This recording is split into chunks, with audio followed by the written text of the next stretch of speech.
komunitas yang kita ambil itu teras dakwah.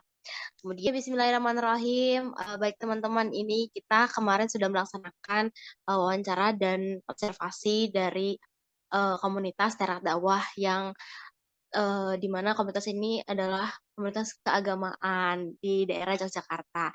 Nah, kemarin saya wawancara bagian problem di mana, mendapatkan, eee problemnya yaitu, komunitas tersebut terletak pada letak geografis yang komunitasnya bertempat pada gang yang lumayan sempit gitu, sehingga komunitas tersebut itu mengadakan event event akbar yang cukup besar menjadi kesulitan atau terhambat.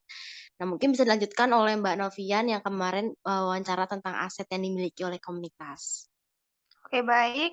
Kemarin saya itu bertanya tentang aset yang dimiliki oleh teras dakwah. Nah, teras dakwah sendiri ini memiliki aset yang bergerak seperti mobil ambulan yang berguna untuk melayani masyarakat yang membutuhkan.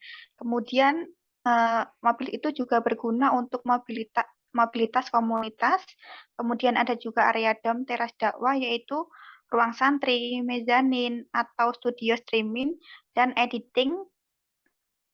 Kemudian ada juga tempat aset media dari laptop, alat streaming, dan PDD yang cukup untuk menunjang produksi perkontenan dan aset data dari jamaah. Kemudian kemudian akan diteruskan oleh Mas Ardes yang mengidentifikasi tentang analisis SWOT pada komunitas teras dakwah. Identifikasi analisis SWOT pada komunitas teras dakwah. Yang pertama ada strength, yaitu solidaritas dalam kelompok yang cukup tinggi.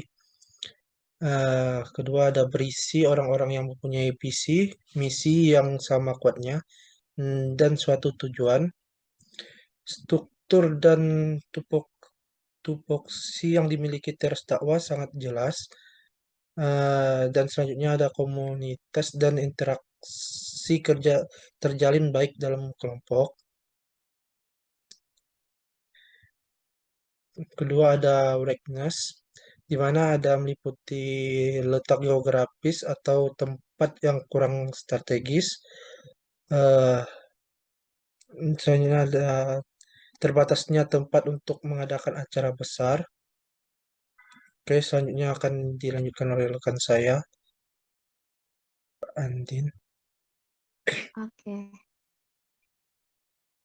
Selanjutnya ada opportunities, yaitu peluang, di mana teras dakwah ini punya banyak peluang gitu. Salah satunya yaitu dakwah yang sasaran utamanya adalah pemuda. Jadi teras dakwah ini punya sasaran utama yang dimana orang atau anggotanya itu tuh adalah anak-anak muda.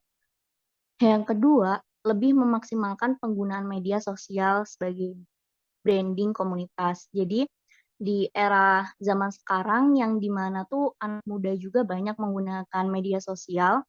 Alhamdulillahnya di sini Teras Dakwah juga udah memiliki media sosial. Mungkin untuk media sosial bisa lebih ditekankan lagi.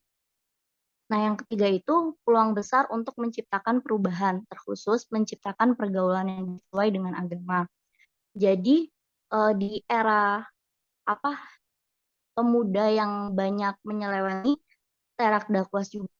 teras dakwah punya peluang besar untuk menciptakan perubahan bagi generasi muda supaya bisa menciptakan lingkungan pergaulan yang sehat gitu. Terus yang keempat itu peluangnya memberikan dampak positif pada masyarakat sekitar karena di sini teras dakwah tuh punya program-program yang dimana programnya itu berguna untuk membantu gitu, seperti menyebarkan sembako dan yang lain-lain. Selanjutnya itu ada threats atau ancaman. Yang pertama itu sulitnya proses penyewaan tempat pada event-event, bahkan di sebagian tempat tidak diadakan kajian akbar.